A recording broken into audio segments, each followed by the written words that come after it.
elecciones presidenciales en Brasil han ocurrido en un contexto complejo, tanto nacional como regional,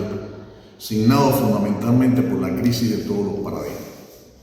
Quedaron atrás la década de los 70, de los 80 del siglo XX, con el reinado hegemónico del neoliberalismo. Quedó atrás el ciclo progresista de principios del siglo XXI, caracterizado por el desarrollo de agendas, gobiernos, procesos antihegemónicos, antineoliberales. La restauración neoliberal conservadora, que tuvo lugar a partir de la segunda década del presente siglo, no logró, a pesar de sus logros, establecer la hegemonía neoliberal en la región. América Latina, desde el punto de vista político, hoy se caracteriza por la fragilidad de los gobiernos de uno u otro corte, el acordamiento precoz de las propuestas de las agendas de esos gobiernos y sobre todo un inestable, efímero, frágil respaldo político electoral. Brasil no es para nada la excepción.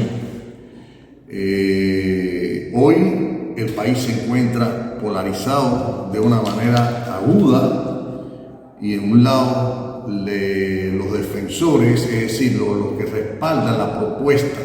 de la derecha ultraconservadora liderada por el presidente Bolsonaro, de otros aquellos a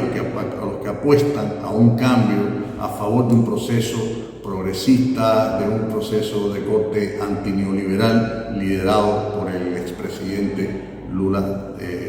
da Silva.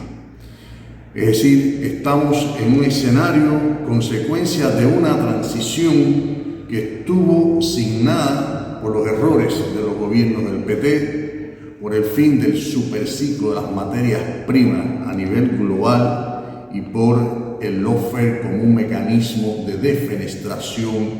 de neutralización política que ha abocado al país a este proceso que se está desarrollando hoy luego de un cuestionadísimo periodo de gobierno del ultraderechista Bolsonaro. Las elecciones se dan con dos candidatos que llegan a esta puja con importantes cuotas de debilidad. En el caso de Bolsonaro, sobre todo por un gobierno errático, por un manejo escandaloso de la pandemia, por sus pronunciamientos extremistas, conservadores, etc. En el caso de Lula, a partir de ese, como consecuencia de los procesos, de las acciones realizadas en su contra, procesos que han estado, en el cual los escándalos de corrupción, etc., han tenido un gran protagonismo y que siguen afectando, que siguen impactando su imagen política a pesar de los pronunciamientos del poder jurídico, a pesar de haber sido reincorporados a la vida política y a pesar, de todas las campañas, de todo el proceso que ha desarrollado como candidato a la presidencia de la República. Los resultados, ya son muy conocidos. A pesar de lo que se había previsto, de lo que se había avisorado, Lula no alcanza el 50% más uno que necesitaba para poder derrocar al candidato de la derecha. Bolsonaro alcanza un nada despreciable 43,66% de los votos y el bolsonarismo se fortalece como una fuerza política en Brasil. Esto, por supuesto, crea un escenario bien complejo y aboca al país a una segunda vuelta previsiblemente más tensa, más compleja y posiblemente más violenta. ¿Qué va a pasar? Es decir, los candidatos sobre todo se van a abocar a tratar de incidir en aquellos espacios, en aquellos sectores, en aquellas áreas, en aquellas regiones donde no lograron triunfar. Es previsible una radicalización del discurso político y la búsqueda de nuevas alianzas, conciliábulos, conversaciones, tratando de alcanzar acuerdos con sectores políticos, sobre todo de aquellos que respaldan a aquellos candidatos que quedaron definitivamente en la primera vuelta. En este sentido, hay un factor que puede ser de mucha importancia y es el peligro de que Bolsonaro retome las amenazas que ha repetido durante los últimos meses de no reconocer los resultados electorales, acusando de fraude electoral y cuestionándose el voto electrónico. Esta actitud en unas elecciones que seguramente van a estar bastante reñidas pudiese poner en peligro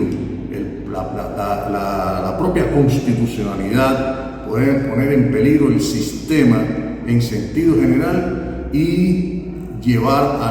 al país a un escenario en el cual la opción dictatorial ya no sería tan descartable. Los resultados van a depender, si esto no ocurre, es decir, si las elecciones continúan el camino que hasta ahora han llevado con índices de violencia, pero que no han rebasado determinados límites, si continúa desarrollándose el proceso electoral como es esperable, pues los resultados van a depender de los cambios en el abstencionismo,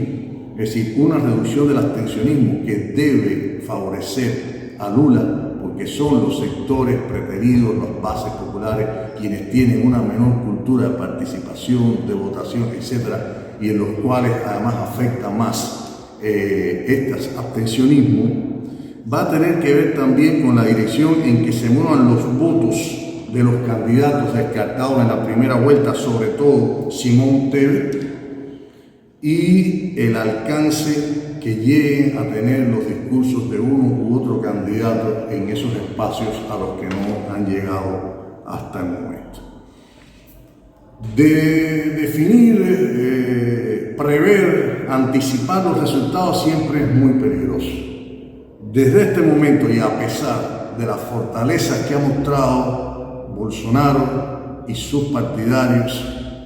creo que es predecible un triunfo de Lula en la segunda vuelta con un margen estrecho, que por supuesto aboca a un escenario bastante peligroso, como dije antes. Sin embargo,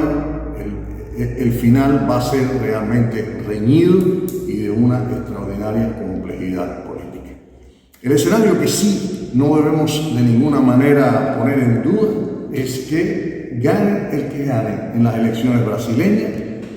va a tener que gobernar con un país profundamente polarizado, con un país donde los discursos políticos se han agudizado, se han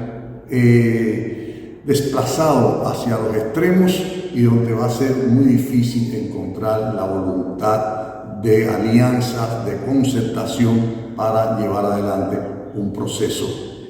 un gobierno de cambios que responda a los grandes problemas acumulados en los últimos años en Brasil.